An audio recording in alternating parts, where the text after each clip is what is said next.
Hello Year 9. I'm going to make pineapple upside down pudding, but I'm going to call this one Stretch and Challenge because there's a little bit more involved in making this. So first thing you need is a fresh pineapple. Now fresh pineapples are quite cheap at the moment, so you can pick one up for 50, 60, 70p. Okay, so this one was 69p, which was actually cheaper than a tin of pineapple rings. So first of all, cut off the top. You don't need that, and cut off the bottom.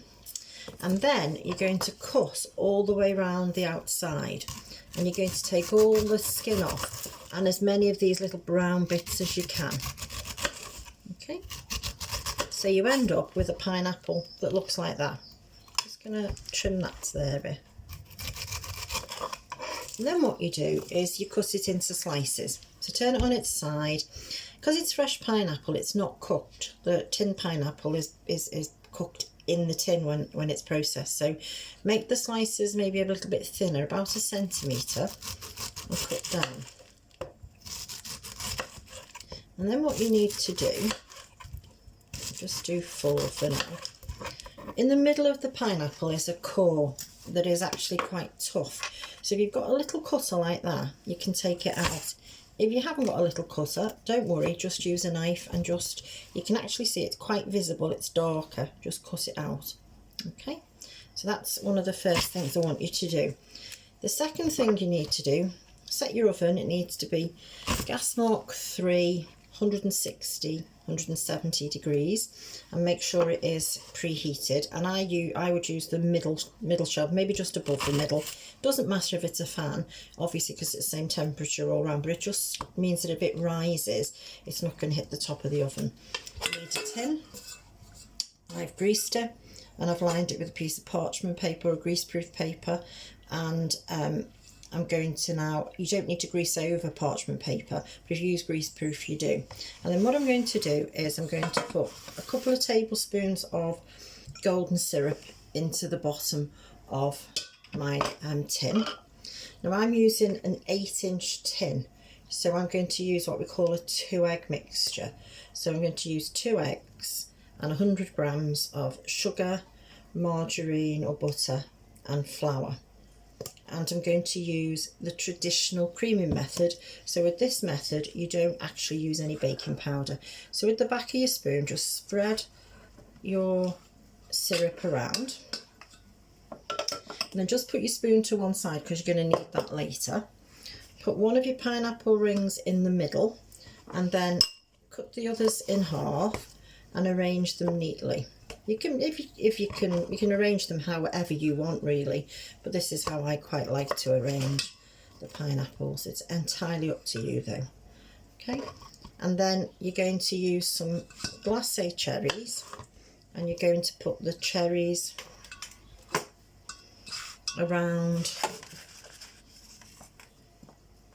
the side and the middle. So use the rounded side of a half of cherry and place it down, and that way when you tip it out later you'll be able to see the cherry.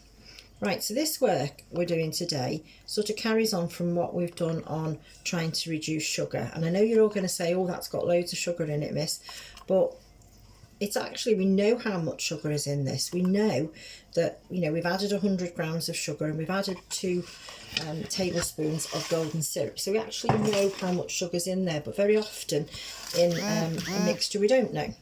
Okay, so now I'm going to make the sponge mixture, and I'm going to use the traditional creaming method.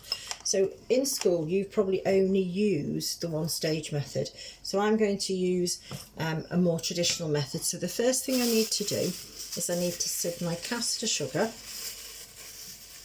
into a mixing bowl, and to that I'm going to add 100 grams of butter or margarine. I've just got soft butter here, you know, the stuff that you get in a tub, but you can use block butter or block margarine or margarine out of a tub. And what I'm going to do is I'm going to mix this, and I'm going to get as much air into the mixture as possible. So I'm going to use a mixer because it's quicker, and as you mix in, the margarine or the butter should go much paler in colour, and that means means that we've incorporated lots of air into the mixture. You need to use caster sugar because the crystals are smaller and that will help to trap more air. Okay? Use everything at room temperature. I'll explain why in a second.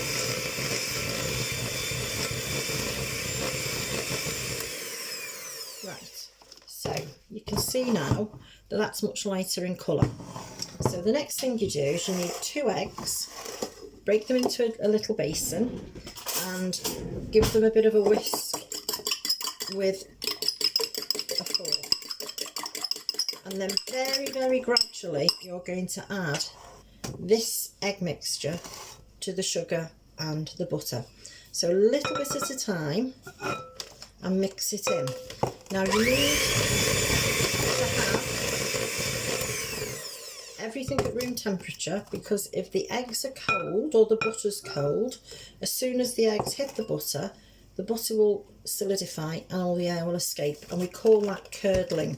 And you can tell that's happened, it looks all bitty on the top, and if it does, just put a tiny bit of flour in.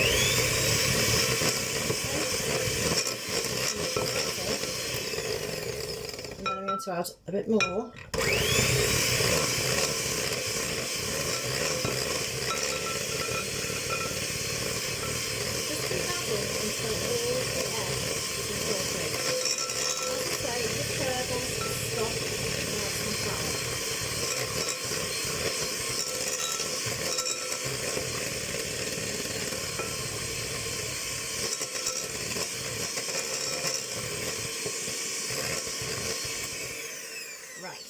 So now I've got this mixture, it hasn't curdled, and I'm going to add to that my flour. So I'm going to sieve my flour in.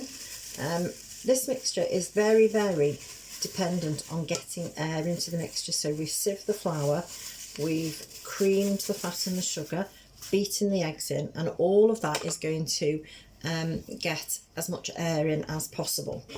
So mix that in, and then I'm going to add a teaspoon of ground cinnamon to this one, just because it just lends itself to pineapple. So just, spoon's too big to go in, so that's about right. And just mix that in. And then what we're going to do is going to fold this mixture in. So by folding, you're going to do a figure of 8 movement, and you're going to turn and fold. You need to move your bowl as well, so keep turning your bowl, and by folding you're actually keeping the air in the mixture. If you're using your mixer to do this now, you would actually beat out quite a bit of the air, and what you need to do is try and contain that air in the mixture, so when it goes into the oven it rises. That's it. Right, so I've now got all of that folded in.